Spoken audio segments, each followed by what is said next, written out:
Hello po, may tatalakayin po tayong teksto. Pakisuyo, samahan niyo po ako. Basahin po natin ang Apokalipsis 14:7. Ito po ang sabi. Sinasabi niya sa malakas na tinig, matakot kayo sa Diyos at magbigay sa Kanya ng kaluwalhatian dahil dumating na ang oras ng paghatol niya, kaya sambahin ninyo ang isa na gumawa ng langit at lupa at dagat at mga bukal ng tubig. Kaya yun po ang sabi ng teksto. Bigyan pansin po natin ang sinasabi ng teksto na sambahin ang isa na gumawa ng langit at lupa. Maunawaan po natin sa teksto na ito na iniutos ng anghel sa sangkatauhan na sambahin daw ang Diyos, ang isa na gumawa ng langit at ng lupa.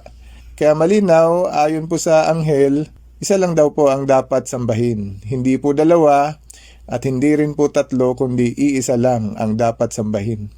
Kaya bagsak po ang tatluhang Diyos ng doktrina ng Trinidad. Ang doktrina kasi ng Trinidad, tatlong Diyos na magkakapantay sa kapangyarihan at silang tatlo ay dapat sambahin. Pero bagsak po ang doktrina ng Trinidad sa bagay na ito. Isa lang daw ang dapat sambahin ayon sa teksto. Pero sinong Diyos po ang sinasabi na isa na dapat sambahin? Si Jesus din kaya? Ang sagot, hindi din naman. Tandaan na maging si Jesus mismo ay nagturo sa kanyang mga tagasunod ayon sa Mateo 6:9, BSP version o Biblia ng Sambayan ng Pilipino. Ang sabi ni Jesus, Ama namin na nasa langit, sambahin ang pangalan mo. Kaya hindi po tinutukoy ni Jesus ang sarili niya lang bilang ang Ama na nasa langit, ang isa na dapat sambahin, kundi ang isa na nasa langit ay ang kanyang ama mismo na si Jehovah, ang kanyang banal na ama. At sabi niya, sambahin ang pangalan mo. Hindi niya po sinabi na sambahin ang pangalan ko. Nang manalangin si Jesus sa kanyang ama sa langit, ayon sa mababasa sa Juan 17, mga talatang 1 hanggang 3, sinabi niyang ang kanyang ama na si Jehovah ay ang nag-iisang tunay na Diyos. Kaya kung bakit sinabi ng Apokalipsis 14:7 na iisa lang ang dapat sambahin, dahil si Jehovah lang po ang nagtataglay ng karapatan ng pagsamba. At sa Juan 17:1 hanggang 3, maunawaan natin na nananalangin si Jesus sa kanyang ama. Hindi rin naman dapat manalangin si Jesus sa kanyang ama kung si Jesus na pala ang tunay na Diyos. Kaya malinaw ang tinutukoy niya na nag-iisang tunay na Diyos, ang sabi niya, ang kanyang ama na nasa langit, si Jehovah. At si Jehovah ang isa na dapat sambahin ayon kay Jesus.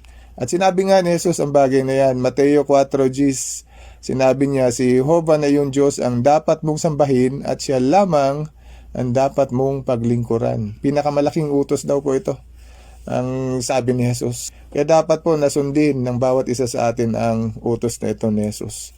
Pansinin po ang ulat na Mateo 16:16 tungkol kay Jesus. Minsan, tinanong ni Jesus ang kanyang mga alagad, sino ako para sa inyo? Yun po ang tanong niya. Sumagot si Simon Pedro, ikaw ang Kristo, ang anak ng buhay na Diyos. Yun po ang sagot ni Pedro. Maliwanag, hindi po si Jesus ang ama, kundi siya po ang anak ng buhay na Diyos, ang isa na tinawag na Kristo. Kaya maliwanag, ang buhay na Diyos ay si Jehovah. At dahil nga anak ng Diyos si Jesus, magiging tagapagmana lang po si Jesus sa trono ng Diyos bilang isa na dapat sambahin kung mamamatay ang Diyos. Pero ang sabi ni Pedro, buhay daw po ang Diyos. Kaya tinawag si Jesus ang anak ng buhay na Diyos. At sinasabi po sa atin ng Habakuk 1:12, O Jehovah, aking banal na Diyos, hindi ka namamatay. Kaya sabi ni Habakuk, hindi daw namamatay ang Diyos, si Jehovah. Kaya imposible pong mapalitan ni Jesus si Jehovah sa kanyang karapatang sambahin. Mababasa sa Isaiah 44:6 na sinabi ni Jehovah, Ako ang una at ang huli, walang ibang Diyos bukod sa akin.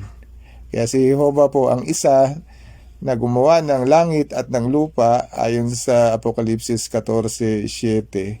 At si Jehovah po ang isa na dapat sambahin. Ang sabi ng iba, nagkatawang tao daw po si Jesus at iniwan niya ang kanyang pagiging Diyos sa langit, pero babalik daw po siya sa kanyang divine nature bilang Diyos pagkaakyat niya sa langit. Kaya kung iniwan niya ang pagiging Diyos sa langit upang maging tao sa lupa, di walang Diyos sa langit habang naging tao si Jesus sa lupa. Kung ganun pala ang senaryo, ibig sabihin mahigit 30 taon na nabakante ang pagka-Diyos sa langit dahil mahigit 30 taon din pong nanatili si Jesus sa lupa bilang tao. At pagkatapos ay mananahan din daw siya sa Diyos pag-akyat niya ng langit upang maging Diyos ulit.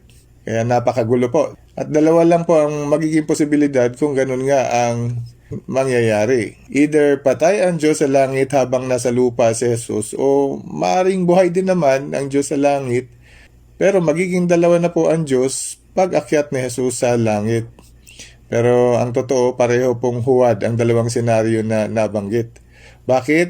Dahil buhay nga ang Diyos na nasa langit nung nasa lupa si Jesus ayon sa Mateo 16:16 at kahit umakyat na si Jesus sa langit, ang sabi ng anghel sa Apokalipsis, isa pa rin ang Diyos na dapat sambahin at hindi dalawa. Kaya hindi pa rin po kasama si Jesus sa nagkaroon ng karapatan upang sambahin kundi si Jehovah lamang ang nag-iisang tunay na Diyos, ang isa na dapat sambahin dahil siya lamang ang isa na gumawa ng langit at ng lupa.